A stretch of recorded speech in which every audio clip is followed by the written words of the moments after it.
আসসালামু আলাইকুম। এখন শুনবেন সংবাদ শিরোনাম। জাতিসংঘের সাধারণ পরিষদের নির্বাচনে বাংলাদেশকে সমর্থনের আশ্বাস ওআইসির রাষ্ট্রগুলোর। সৌদিতে পররাষ্ট্রমন্ত্রীর সাথে 5 দেশের প্রতিনিধির আলাদা বৈঠক। এলডিসি উত্তরণ পেছানো গেলেও বিশ্ব বাজারে কঠিন প্রতিযোগিতার মুখে পড়বে বাংলাদেশ। মুক্ত বাণিজ্য চুক্তি সইয়ে কূটনৈতিক তৎপরতার পরামর্শ। 100 বছর পর আবারও বড় ভূমিকম্পের সংখ্যা চলতি মাসে 10 দফায় ঝাঁকুনিকে পূর্বাভাস হিসেবে দেখছেন বিশেষজ্ঞরা। এখনই প্রস্তুতি নেওয়ার তাগিদ। মাদারীপুরে এলজিইডির সড়ক নির্মাণে ভয়াবহ অনিয়ম, গাইডওয়ালের নিচে কংক্রিটের পরিবর্তে কলা গাছ। জড়িতদের শাস্তির দাবি স্থানীয়দের। এতক্ষণ শুনছিলেন সংবাদ শিরোনাম, এখন শুনবেন বিস্তারিত। জাতিসংঘের সাধারণ পরিষদ নির্বাচনে বাংলাদেশকে সমর্থনের আশ্বাস দিয়েছে ওআইসিভুক্ত বিভিন্ন দেশ। সৌদি আরব সফর শেষে দেশে ফিরে সাংবাদিকদের কথা জানান পররাষ্ট্রমন্ত্রী ডক্টর খলিলুর রহমান। সফরকালে ওআইসি বৈঠকের পাশাপাশি মোট 5টি দেশের প্রতিনিধিদের সাথে আলাদাভাবে বৈঠক করেন পররাষ্ট্রমন্ত্রী। এসব বৈঠকে পারস্পরিক দ্বিপাক্ষিক সম্পর্ক আরও জোরদারের বিষয়ে ফলপ্রসূ আলোচনা হয়েছে। আগামী জুন মাসে অনুষ্ঠিতব্য জাতিসংঘ সাধারণ পরিষদের অধিবেশনে সভাপতি পদে লড়বে বাংলাদেশ। প্রতিদ্বন্দ্বিতা হবে সাইপ্রাসের সাথে। এরই মধ্যে জাতিসংঘ সাধারণ পরিষদের সভাপতি পদে বাংলাদেশের প্রার্থিতা ঘিরে শুরু হয়েছে জোর কূটনৈতিক তৎপরতা। সৌদি আরব সফর শেষে ঢাকায় ফিরে পররাষ্ট্রমন্ত্রী ডক্টর খলিলুর রহমান জানালেন, ওআইসিভুক্ত দেশগুলো সমর্থন দেবে বাংলাদেশকে। আমাদের প্রধান একটা উপজীব্য বিষয় ছিল যে এই অল্প সময়ে আমরা কতটুকু পথ অতিক্রম করতে পারবো নিশ্চিত জয়ের জন্য, এবং সেটা বোঝবার জন্য আমরা আমাদের ওআইসি বন্ধু দেশগুলোর সঙ্গে কথা বলেছি। আমরা তাদের কাছ থেকে অকুণ্ঠ সমর্থন পেয়েছি, জোর সমর্থন পেয়েছি, এবং তারা বলেছেন যে তারা শুধু আমাদের সমর্থনই করবেন না, আমাদের প্রার্থিতার পক্ষে তারা সারা বিশ্বে প্রচারণা চালাবেন। সৌদি আরবে ওআইসির বৈঠকে অংশ নেন ডক্টর খলিলুর রহমান। বাংলাদেশ আশা করছে মুসলিম বিশ্বের এই ঐক্যবদ্ধ সমর্থন আন্তর্জাতিক অঙ্গনে কূটনৈতিক অবস্থানকে আরও শক্তিশালী করবে। ফিলিস্তিন ইস্যুতেও বাংলাদেশের অবস্থান পুনর্ব্যক্ত করেন পররাষ্ট্রমন্ত্রী। জানান, ওআইসি বৈঠকে ইসরায়েলের সাম্প্রতিক ভূমি সংক্রান্ত আইনের কড়া সমালোচনাও করেছে বাংলাদেশ। প্যালেস্টিনিয়ানদের যে স্বল্পোন্নত দেশ হিসেবে টিকে গেলেও বিশ্ববাজারে কঠিন প্রতিযোগিতার মুখোমুখি হবে বাংলাদেশ। কেননা মুক্ত বাণিজ্য চুক্তি সয়ে এগিয়ে গেছে প্রতিযোগীরা, যার বড় ধাক্কা আসবে পোশাক খাতে। তাই এলডিসি গ্র্যাজুয়েশন পেছানোর আবেদন নিয়ে বসে না থেকে ব্যবসায়ীদের নতুন বাণিজ্য লড়াইয়ে প্রস্তুতির পরামর্শ অর্থনীতিবিদদের। বলছেন, প্রণোদনা দেয়া থামাতে হবে নতুন সরকারকেও।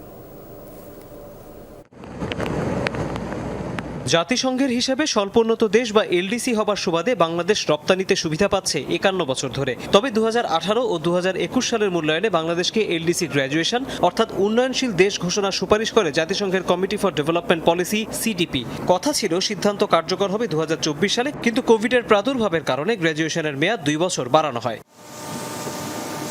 গোড়া থেকেই এলডিসি উত্তরণ পেছানোর পক্ষে শিল্প মালিকরা, তাতে সায় দিয়ে জাতিসংঘে চিঠিও দিয়েছে নতুন সরকার, যেখানে বলা হয় গত 2 বছর রাজনৈতিক পালাবদলের কারণে পর্যাপ্ত প্রস্তুতি নেওয়া যায়নি, নতুন মার্কিন ট্যারিফের কারণে বিশ্ববাজারও অস্থির। এসব কারণে দীর্ঘস্থায়ী সংকট তৈরি হলে তা সামলাতে প্রস্তুত নয় বাংলাদেশ।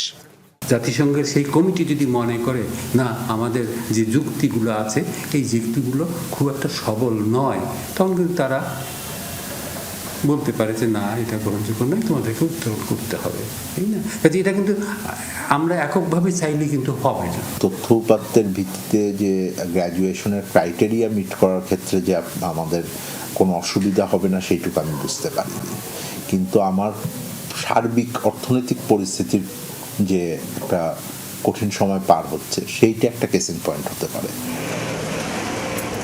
বিশ্ব বাণিজ্য সংস্থার হিসাবে এলডিসি উত্তরণ হলে বাংলাদেশের রপ্তানি আয় কমবে বছরে $537 কোটি, যার বড় অংশই পোশাক। আবার স্বল্পোন্নত দেশ থেকে গেলেও প্রতিযোগিতা কমার সুযোগ নেই, কেননা বিভিন্ন দেশ কিংবা অঞ্চলের সাথে আলাদা মুক্ত বাণিজ্য চুক্তি সই করে ফেলেছে ভারত, ভিয়েতনাম, কম্বোডিয়ার মতো প্রতিযোগীরা। এক্ষেত্রে বাংলাদেশের অগ্রগতি শুধুই ভুটানের সাথে। যে পদক্ষেপগুলো আমরা নিতে এতদিন নিইনি, সেই পদক্ষেপগুলো আমাদের বাংলাদেশ অঞ্চলে সবশেষ 96 বছর আগে 1930 সালে সর্বোচ্চ 7 মাত্রার ভূমিকম্প হয়েছিল। এর আগের ৬৫ বছর ভূমি তছনছ করা ভূমিকম্প হয়েছিল ৬ বার। বিশেষজ্ঞরা বলছেন নিশ্চিত কিছু বলা না গেলেও প্রায় ১০০ বছর পার করা ওসব প্লেট যে কোনো সময় তীব্র ঝাঁকুনি সৃষ্টি করতে পারে। এই অবস্থায় বাসাবাড়ি সহ সব অবকাঠামো ভূমিকম্প সহনীয় করে তোলাই হবে প্রধান প্রস্তুতি। আলামিন হক অহনের প্রতিবেদনে বিস্তারিত।